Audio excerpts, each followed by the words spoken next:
Good morning, everyone, and welcome to our DATIQ weekly market update. This is our update for November 7th, 2023. If you can believe it, it's election day. We're thrilled you're here with us. I'm Ken Adamo, Chief of Analytics over here at DAT, joined by Dean Croak, who's our Principal Industry Analyst, and a very special guest. I believe his new nickname is the Bodacious Cowboy, right? We've got Jeff Dickinson joining us this morning, and we're very thankful to have him on. Good morning, gentlemen. Good morning. Thanks for having me on. I appreciate it. Good morning, Jeff. We were just before the show, as we always do, talking about college football alliances and the Ohio State, Alabama, Rutgers connection. So it's always fun to have someone aligned with a different team on the show in the morning. Someone that's been Ohio State's nemesis over the past couple of years. Yeah. In Alabama. So, Jeff, for those not familiar, you've been on the show before. We've been lucky enough to come on some of your podcasts. Do you want to give our listeners a bit of a intro and bio on what you've been up to over the years? Sure, absolutely. Real name is Jeff Dickinson, but I do go by the Bodacious Cowboy. I have a podcast called The Storytelling Chronicles, which is on every single Monday at 2:30 p.m. Eastern Standard Time, so check that out.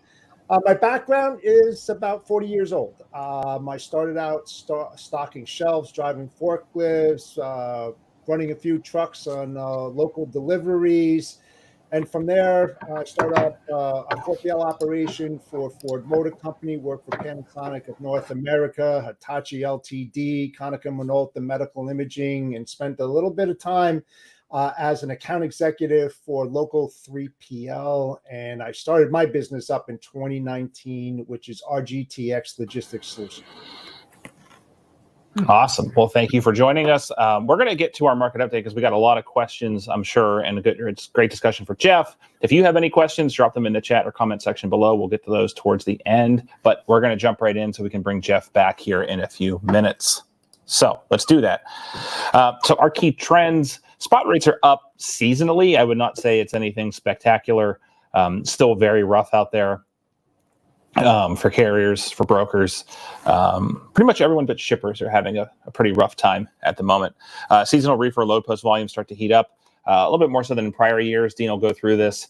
Seasonality can be a little tricky to model this time of year. Weeks make a difference. Weather makes a difference. Things like that. The Institute for Supply Chain Management's PMI contracts in September due to a UAW strike on the supply chains, hopefully with tentative agreements in place. We put that in the rear view as we head into 24. October imports, the highest this year, up 4.8 month over month and 4.7% year over year. I saw the CEO of Flexport make a comment this morning that they are seeing this in the market as well, with their ocean bookings up considerably. And then just a reminder, Veterans Day is this Saturday. Make sure you get out and, in your own way, support and thank our veterans. So with that, I'm going to turn it over to Dean for our market update. Dean? Ken, so we're 3 weeks out from Thanksgiving, and right on cue, load post volumes increase as shippers move inventory into key consumer markets. Volumes up 8% week over week. And whilst that's good news, it's about half the increase we typically expect based on prior years. We're sitting about half the volume. So not so good on that front compared to last year. Load to truck ratio up to 2.37. In the refrigerated category, obviously the market's being boosted right now by Christmas trees, fall produce, turkeys, pork shipments, all of that stuff ahead of Thanksgiving. Load posts up 24% week over week, slightly higher than we typically see in prior years. Load to truck ratio sitting just under 4 at 3.98. That's about the lowest we've seen in 7 years, though, for this time of the year. And in flatbed, load posts have been relatively flat since July 4, almost no change last week, sitting about half of what they were a year ago, not dissimilar to dry van. Equipment posts, carrier equipment posts, were down last week. Load to truck ratio up slightly to 6.65, also the lowest load to truck ratio in 7 years. Having a look at some of our markets, obviously higher import volumes coming into the West Coast are impacting some of the capacity tightness and rates in California. Outbound California state rates are sitting at just over $2 a mile at 201, up 2 cents a mile last week, and a little bit more to go based on last year's numbers. California average spot rates have been climbing since the middle of September. Obviously, this resurgence in import volume on the West Coast and this shift back from the eastern Gulf Coast to the West Coast is starting to have an effect. Containerized import volumes up substantially in both the Long Beach and Los Angeles ports. Looking at the top 5 spot market states, California, Illinois, Georgia, New Jersey, and Texas, rates up 2 cents a mile last week in all 5 markets, average 173 per mile. In refrigerated, at $2.17 a mile, reefer rates outbound in some of the big pork and fresh turkey producing states, Arkansas, Joplin, Missouri, North Carolina, Minnesota, were around 30 cents a mile lower than last year as at 217. Some solid gains reported, though, in North Carolina. That's the number 2 state for turkeys and Christmas tree production. Line haul rates there surged by 16 cents a mile. They averaged 202. In the number 1 state for fresh turkeys, which are moving right now, Minnesota, average rates averaged 232 last week, up 2 cents a mile and 11 cents a mile higher than in 2019. In flatbed, at $1.88 a mile, outbound spot rates in Texas up 1 cent a mile last week and identical to this time in 2018. In the number 1 flatbed market nationally in Houston, outbound rates averaged $2.02. It's about 45 cents a mile lower than last year. Some of the high volume lanes like Houston to El Paso, carriers were paid $2.22 a mile last week. Remember, folks, these are excluding fuel, line haul only. At $2.22, rates were down 3 cents a mile last week and sitting about 64 cents a mile lower than last year. The volume of loads moved, as opposed to loads posted, loads moved are about 45% lower than they were last year on that busy El Paso lane. And wrapping up our year-over-year look at spot rates, ended October where they started, averaging about $1.57 a mile. Up 1 cent a mile last week. Compared to last year, they're about 17 cents a mile lower. And as you can see from the chart, sitting about 3 cents a mile higher than 2019. In the refrigerated sector, spot rates up 5 cents a mile last week. That's the most significant weekly gain since Mother's Day. At $1.92, reefer line haul spot rates are about 16 cents a mile lower than last year and sitting about 7 cents a mile higher than 2019. And in flatbed, line haul rates also ended October where they started at around $1.89 a mile. They're up 2 cents a mile last week. At that level, flatbed rates are sitting about 20 cents a mile lower than last year and about 4 cents a mile higher than you can see on the green line there in 2019. That's it for this week's market update. Remember, the long-form version of today's report will be published this evening on our website. Just go to dat.com/market update and download our commentary and charts. And with that, it's over to Ken for the short-term forecast. Thank you, Dean. So as we always do, we're going to start with dry van. The blue line here is the historical 7-day weighted moving average line haul only, which means we take fuel out, and it's long haul only. And this one goes back to June 1st to give you some idea of context of the history. And then we have 4 forecast models. We have the red, which is our short-term model. It more closely picks up near-term data. We've got green, which is ratecast. It's a little hard to see here because it's buried underneath the others. More on that in a minute. That's ratecast. That's in all of our products. It's our flagship forecasting model.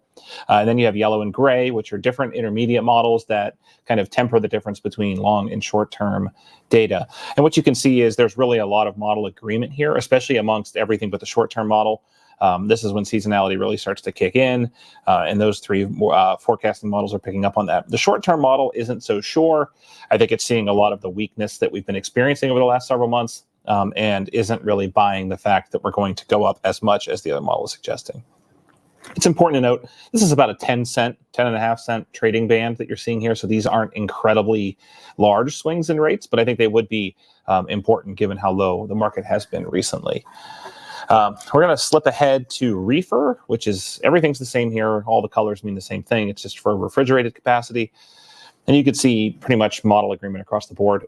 There's this funny pattern that happens seasonally where you see the huge run up, as Dean talked about, for Thanksgiving, and then it backs back off, and then it runs up again heading into the very end of the year with the Christmas and Hanukkah and other seasons. So all the models are pretty much in agreement with just a little bit of disagreement on levels. It's funny, this one has the short-term model, the red, actually overperforming the other model over the same time frame. So interesting to watch here.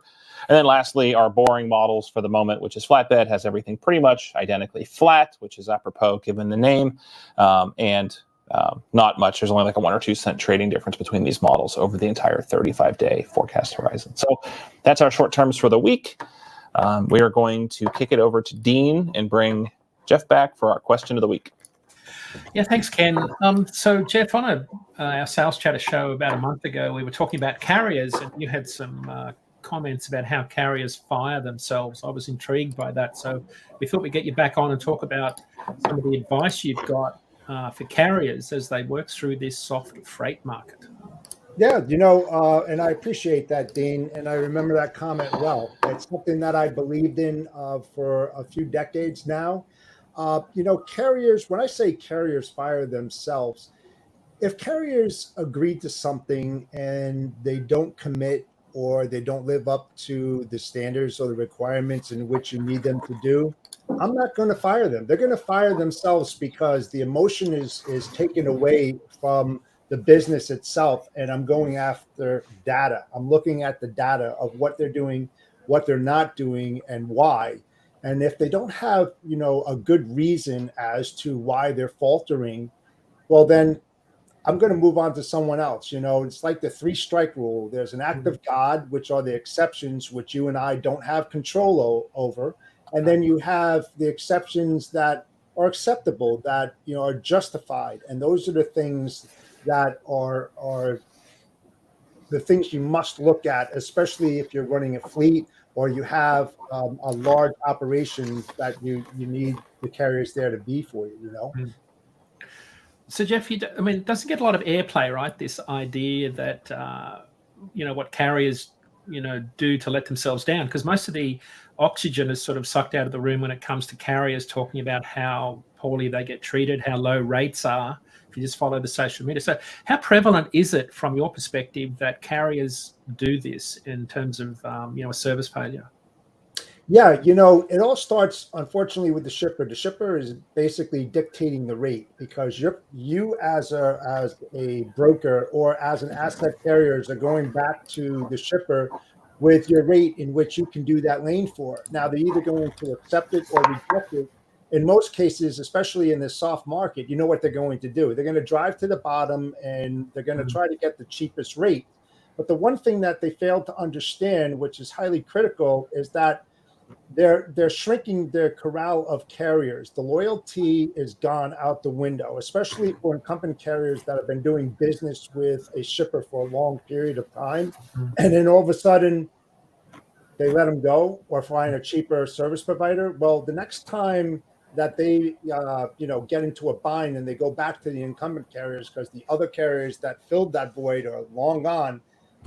If I was a carrier, I would, what I would say to them, right? Yeah. I mean, it's like, where were you when I needed you through rough times? It's a two-way street. You have to support each other in order to get you through this kind of market and actually work towards 2024, when I think everybody here would agree, as well as your competitors, that there's not going to be a change in this market until deep into 2024. And I've even heard going into 2025. I mean, there's no real indicators that specifically says this vertical is going to change the market and be the boom or the aha moment. Right. So we have to be very critical in the way that we do business, whether it's a broker or a carrier, or even a shipper. We have to protect ourselves for the future. It's a really interesting point, that competitiveness on the sell side of the broker, kind of selecting a different mix of carriers without even really front of mind thinking about it. I had not really thought about it that way before. That's an interesting point. Yeah, especially with carriers. Now, the question of the week is, what can carriers do, to get through this soft market? Now, I just wrote down a few things, and when I used to oversee a fleet, there are many different things. And first and foremost, let's talk about the HOS and the 14-hour rule, right? Well, it's unfortunate, but I've seen it. I've seen it with my own eyes. Let's talk about pre-inspections and post-inspections and putting that in the 14-hour day, right? You're going to be behind the wheel 11 hours and you got 3 hours of downtime.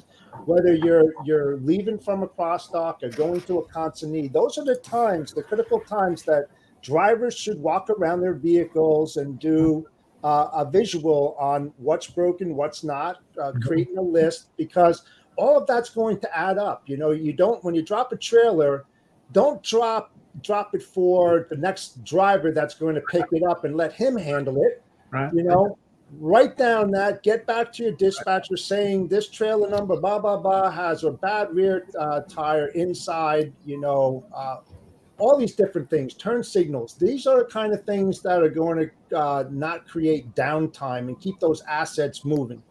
Secondly, when you deal with brokers, look for a good broker. Look for a broker that has continuous moves, that's going to keep you in their corral and keep you moving constantly back and forth.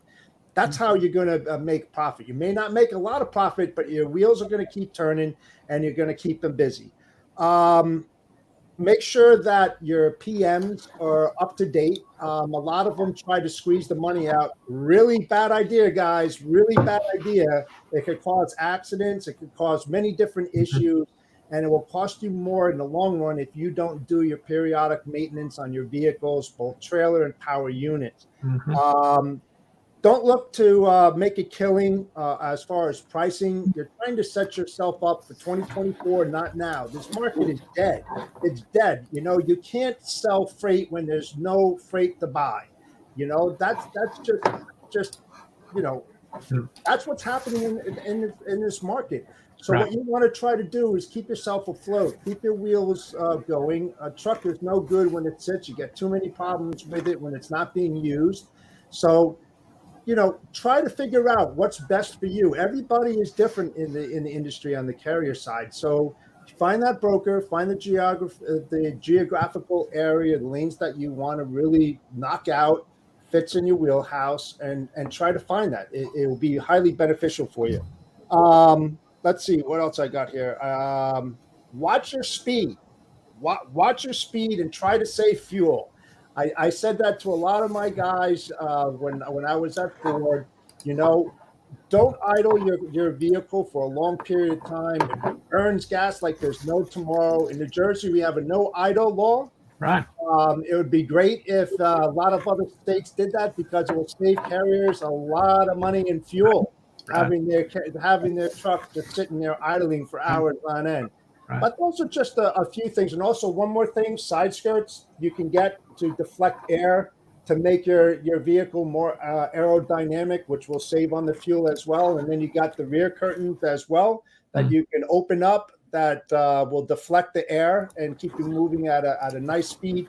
And always watch that speed. Always watch that speed. And also your miles per gallon. Always jot them down, because if you happen to see a huge discrepancy in what you used to get, you got a problem. You need to look at it immediately and figure out what's going on. Right. So those are just a few things, guys. So Jeff, specifically, I'm thinking about all the carriers listening, right? They're saying, yeah, but you don't, you know, like I could just see the reaction. So what is it specifically they could do with the brokerage community to build those relationships even stronger? Ask really good questions and communicate. It's all about failure of communication, and it's three-way. It's shipper, it's broker, it's carrier, or it's shipper, carrier. It's the information that's shared that's going to cut you know, your prices down. For instance, if you're saying that it only takes an hour to load, but actually it's 3 hours, well, you know, that's not going to fare well, you know, because it takes away from the hours of operation on the carrier, which kind of, well, I shouldn't say kind of, but it's going to dig into their profits because they need to be rolling at a specific time.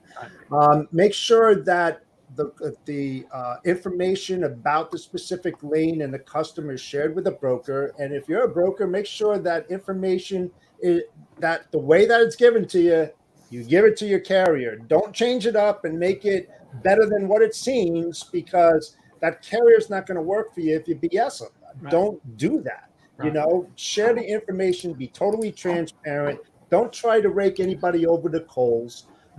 Don't try to dive to the bottom, because that's why the market is. I mean, everybody is trying to outbeat rates from everybody else just to get that lane. But how profitable is it for you to do that? I mean, think about it. I mean, I think the thing that's kind of tough to realize is, like, a broker's limited negotiation range bottoms out at, I mean, largely it approximates a carrier's variable cost, not their all-in cost. And I think that's why we see constantly these cycles get oversold whenever they go into the down market, because there's zero doubt that the average rate per mile right now out there is not sustaining the all-in costs of a truck. And when I say all-in, I don't even just mean the all-in direct costs, but they're deferring maintenance, as you said. All of these things add up, and then they all kind of come to a head all of a sudden. So when a broker sells a load, they sell that with the confidence knowing that essentially their range with which they cover it doesn't encompass the entire cost of running the truck. And it basically is the rolling cost. Right. I think it's something that's often overlooked in studying these markets. And because people ask, the number one question we get to people who aren't in this every day is, how could the cost to sell a truck dip below the all-in cost to operate? It's like, well, that's why. It doesn't generally happen in other industries, right? The cost they won't sell the oil, they won't pull it out of the ground, the oil, if it's not economical to do so. Right. So it's an interesting wrinkle in our industry that isn't present in others. But whose fault is that, though, Ken, when you think about it, right? The one that's going to start the process is the carrier, whether he or she is going to accept the rate for what it is. Are they taking that into consideration when they take on that lane? And what is it really going to cost them? You know, they're the ones that's dictating it after the shipper gives it to the broker or directly to the asset carrier. I mean, they can either say, no, I'm not going to do it. I need this in order to be profitable, to do a great job and to meet all your requirements that you're requiring me to do. Yeah, right? You know, unfortunately, it's like the bear and your friends analogy, right? You don't have to be faster than the bear, just faster than your slowest friend. I mean, if you've got 10 trucks, let's just figure out like a simple experiment. If you have 10 trucks in a given area and 9 of them are educated on their all-in operating expenses, and the broker or the shipper calls carrier 1 through 9, and they all say no, no, no, no, no. And carrier 10 goes, yep, guess who just set the market? Carrier 10. Right? Exactly. And carrier 10. What's that? Well, carrier 10 could be someone that's already on a regional round trip rate where that backhaul is pure profit, so they can take a much lower rate. Or their truck's paid for, right, Dean? I mean, you've educated us on that. And I think that part is not unique to our industry. I come from the power industry way long ago. And like you'd see all these kind of coal plants or these, plants reject to supply into the market. And then all of a sudden you've got this little natural gas plant that's like sitting right on, like they built it on top of the well. And it's like, I'll supply. And then all of the other plants now have to dip down to that rate to supply. So unfortunately, because I see it all the time, and I'm sure both of you see it 10 times more than I do, carriers lamenting that why are people accepting this freight? And it's like, well, why they accepted it is inconsequential. The fact that they did is what you have to deal with, unfortunately. This is still such a bifurcated market as a result of the pandemic. We're still seeing, Ken, you mentioned some carriers have got much lower operating costs because they've been able to pay down so much of their debt, or they've just simply owned their own truck and trailer, have done for many years, and they're extending the life of those older trucks because they know how to wrench. They can fix their own truck. On the other end of the scale, you've got a lot of new entrants to the industry that don't know how to work on their truck. They don't know how to do PMs. I'm not sure what they're looking for when it comes to post-trip and pre-trip inspections, and end up with a disproportionate amount of service failures on the road. So there's a big spread in both business acumen, operating ability, and operating costs right now that really stem from what happened in 2021 and the latter part of 2020. We're still working through that, and I think that's what gets missed the most. As we said on our show a few weeks ago, the spread of operating costs is something like $1.55 a mile on the low debt level to about $2.15 a mile on the high debt level. And then there's the relationship between tenure there. The newer carriers have got much higher costs. And that's why you're seeing so much variability in the market, I think, that'll take quite a few months to work out. I think the most overlooked population of carriers, in my opinion, is also one of the largest. It's the 1 to 2 loads a week on a dedicated or contract basis with a set shipper. Yep. And they're using the spot market to supplement the other 40 to 50% of miles that they need. Yep. I mean, we talked there was a couple of them at DATCon, right, Dean? They're trying to get because they've got that contract piece figured out. They're going from Washington Courthouse to Raleigh twice a week and back. And they just need to figure out the rest of the moves. And I think once you've already got 2 in the bag, this is why like trucking's so interesting, because even as the week progresses and as the month progresses, trucking dynamics change, right? If you've already paid, because this is how truckers think in a lot of ways, they've paid their insurance that month, their truck payment, they maybe they put some money aside for expense. That last week of the month is money. Mm-hmm. So they might be willing to take a lower rate, even though typically end of month rates are higher. So it's like this weird paradox. It's fascinating, the human element, right? How this all works. Yeah, there's some drivers out there. Let's just say you live in Michigan and you're down in Florida, and they want to spend some time with their family. Mm-hmm. They've already secured a parking lot to keep their truck there. They'll jump on a plane, go up to Michigan to see their family, get on a plane after the weekend, go back down, get in their truck, and start moving freight out of Florida or wherever it might be. I mean, there's a lot of them that do that. I've heard it and seen it. Yeah. There's also a lot of drivers that it's hard to put a number on this, but to them, it's a lifestyle. It's not so much about cents per mile and gross profit margin. It's about just being able to pay the basic bills and have a modest living. And for a lot of these guys, they live on the road. And there's a lot of drivers like this that to them, rate per mile, I'm going to say it's almost inconsequential when you talk to them, because it's about the lifestyle of living and working on the road. They just go with the flow, and they don't really get too stressed about anything. Hard to put a number on it, but there's a lot of veteran drivers out there when you visit the truck stops that are like this. Yeah. That's why I think some people get way too wrapped around the axle talking about a specific instance or a specific load. Like, how many times do we get a call or an email or a question on this show? It's like, Rate View saying $250 a mile for this load, and there's no way in hell I can cover that load. Then you ask them, it's like, well, it's 50,000 pounds. It's bagged grain, right? It's going to leave your truck a mess. It's going up over the mountains of Parkersburg, West Virginia, and it's got a 1 hour delivery window on a Friday afternoon. Well, yeah, no one's going to, I wouldn't take that for the market average. Right. But what about the 20,000 pound load that has a 2-day delivery window and, you can maybe take the longer way around and not take the straight through? It's like, oh, okay, well, that makes a little more sense.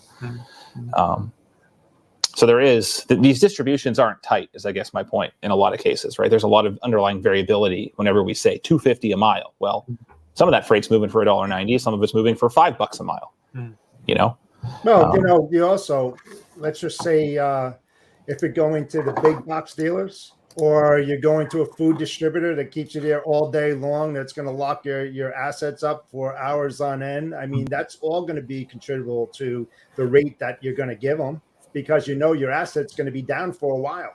And especially if you miss that must arrive by date, like at Walmart or any other big box dealer, and you happen to miss it by 5 minutes, they're going to push you off to the next day. Yeah, going to make room for you. And now you got your layover charge. Good luck in getting that. And then you're not rolling and you're not making profits. So it's all encompassed into that rate that you're going to give, depending upon who the shipper is and where it's going. Yeah, so we had this. It was a great conversation I was having on social media with a bunch of folks. They were asking why on mid to long haul lanes are Thursdays harder to price than Friday. Well, if you think about it, right, and I'm not saying this to you guys. I know you both know more. You've forgotten more about this than I've ever learned. It's more for our audience. A Thursday with a shipper that doesn't receive over the weekends can be your scariest load, right? That's the widowmaker hiding in the river, because if you don't make that last delivery slot, that appointment slot on a Friday, you're holding that freight till Monday morning. That's right. Yep. And you aren't getting paid attention because you were late, right? In most cases. Right. So that's a lot harder than a Friday load that, might carry you all the way through until Sunday afternoon, Sunday night, and you're just waiting. You're going to take your bed card anyway and deliver on Monday morning. That Thursday load is very tricky for shippers that don't receive over the weekend. And it's just one of those other intricacies that happen in freight that I find fascinating. Yeah, but you're talking about, the act of God, acceptance that's going to cause you to be late. When I hear the word guarantee, I just kind of laugh on that. When I do transit times, I'll always buffer it a day, because I know that anything could happen in between A and B at any given moment that Dean doesn't have control of, Ken doesn't have control of, Ben doesn't have control, I don't have control of. That is the unexpected. And then when you're late because of that, they don't want to hear it. They expect you to be there at a specific date, at a specific time, no matter what. Yep. So, you actually have to back that out. It's what I did a long time called ROG, receipt of goods. It takes transit time of 10 days. It needs to be there by the 31st. You're going to back it out 10 days. You're going to release that on the 21st because you've got a buffer of 1 day. It'll definitely get there in 9 days unless there's a tremendous snowstorm that's going to lock down the highway for a couple of days. And that's what you do. But right. Yeah, I mean, I think, you learn, then we can start peeling back the layer into like different subsectors of industry, right? Like I learned like the whole appliance segment of logistics is just mind-boggling. Like you walk into Lowe's and they guarantee next day delivery, knowing that appliance is nowhere near that Lowe's you're shopping in, right? The delivery windows for those delivery agents need to be set up, and the penalties for being late are astronomical, right? Like, so when you work backwards from the fact that you walk in and you buy a refrigerator and you want it delivered tomorrow, well, that list that night goes to a preferred delivery agent. That delivery agent sets up the truckload transportation. It gets it to that place the next day on a scheduled appointment that's to the hour definite. Then it gets loaded up by a final mile, and then it goes out. And all of those things have to happen on time for you to get that guaranteed 2-day delivery that Lowe's advertises. Or I'm not picking on Lowe's. It could be Home Depot or wherever, Best Buy. Yeah, so you want to complicate it more. How about when technicians have to fly in to meet a specific delivery for inside delivery, and then you get held up, and now you got to pay for the technicians overnight, their plane fare, and all that other kind of stuff. And, I did that with Conica Minolta Medical Imaging when we were delivering high dry pros. I mean, we're talking some major money there where you had to get a moving van, lift gate, and sometimes these are new constructions where you had to bring them in over dirt. They had to roll them in, meet the technicians, get rid of the dunnage, all that kind of stuff. I mean, you're talking about some tricky stuff out there that, again, shippers don't take into consideration the act of God, that anything can happen at any given moment, Yeah, I mean, it's I kind of miss, there's days I miss it and there's days I don't, the actual act of trying to move freight and price it and do all that stuff. Because I just remember, consequential damages. And then one time I had to go to Mexico and they bust in the shifts, right? And they're running 3 shifts at like ZF transmissions, for example, just to pick one at random. And they're flying it's like ultra just in time. So if the parts don't come in to be worked, they might have 20,000 people that they just bust in that don't have products to work on that day. And those start to get into astronomical levels of reputation and monetary penalties and all of that. So you would think people would have learned from COVID to back off a little bit the just in time, right? But it seems like people are falling back into their old ways and not adding those buffers like they kind of should have learned throughout the pandemic, but we'll see. Absolutely. All right, we got a couple questions, Dean, and we're running long because this is always a great conversation. John Pandol asked a great question. Are there any databases or shared groups of practices that talk about receivers not respecting delivery, excessive charges for crimes against cargo? John speculates that grocery is the worst. I think you're right. I don't know of any other published data sets that talk about detention times other than what OIDA published a year or so ago, where they listed a number of companies. There is a well-known grocery warehouse in California that prioritizes local loads over live loads, and the sign at the window says live loads will wait at least 9 hours after their appointment time. So I think in the grocery that's fairly well documented, but OIDA might be the place to go to, John, to have a look at their report in terms of who's predicting, in terms of what the data shows. Yusuf asks, when do you predict heavy haul volume to pick back up? It's a great question. I don't have an exact answer beyond spring, when volumes normally start moving on the machinery front as the building and construction industry gets moving as temperatures warm. I don't have any other data beyond that. Ken, Jeff, anything to add? No, I'm trying to. My phone's going nuts with all the election texts. I'm trying to silence it as we're doing the video live here. It's just driving me absolutely crazy. All right. Heavy haul? I don't know. We should have pulse Jason Frederick or one of the guys over at Miller Transfer and see what they think. Yeah. Good idea. I have to. Seasonally, that stuff slows down here because it's hard to do whenever there's unpredictable weather. But that is an interesting question.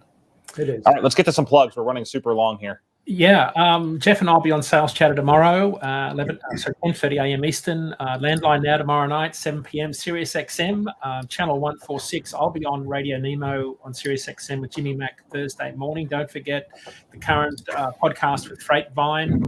Chris Kaplis is talking to Jim Filter from Schneider Logistics. He's EVP of their Transportation Logistics Unit, talking about EV vehicles. Zach Rogers is up next week. And on our show next week, we have John Burkhart from Standard & Poor's Platts talking about energy prices and what we can expect from the diesel market. Back to you, Ken, to wrap up the show. Anything from you, Jeff? Plugs, how people can get a hold of you, watch your podcast, things like that? Yeah, absolutely. Again, you can find me live on the Storytelling Chronicles every Monday at 2:30 p.m. Eastern Standard Time. I am live on LinkedIn, YouTube, and Facebook, so check that out. Right now, my topic for the next couple months is carrier broker tensions and what we can do all together to correct a big wrong that's been going on for decades. Thank you. All right, that's awesome. And hey, just to return the favor, if you ever want Dean, or I know Dean joins you often, but if you ever want me to come on one of your podcasts, I'm more than happy to do it. We can talk a little football, talk a little freight, There you go. Absolutely. All right. So I'm going to wrap us up here with a non-freight plug. One of the most important days of the year. It's Election Day. I know there's nothing exciting happening on national politics this particular cycle, but on my soapbox, just to say government happens by and large at the local level. I'm lucky to live in a state that has citizen referendums. We have a couple of important issues that we're voting on today. I've got my son with me to teach the importance of getting out to vote, even when it's not a presidential or midterm. So I highly recommend, if you're able to get out and vote. It's our responsibility and it's our duty as American citizens. So go out and get that done. We will talk to you next week at 2 a.m. We could talk at 2 a.m. I don't know how many people would join us, but we will be here at 10 a.m. Eastern and hope to see you there. Goodbye, everyone. Bye. Take care now.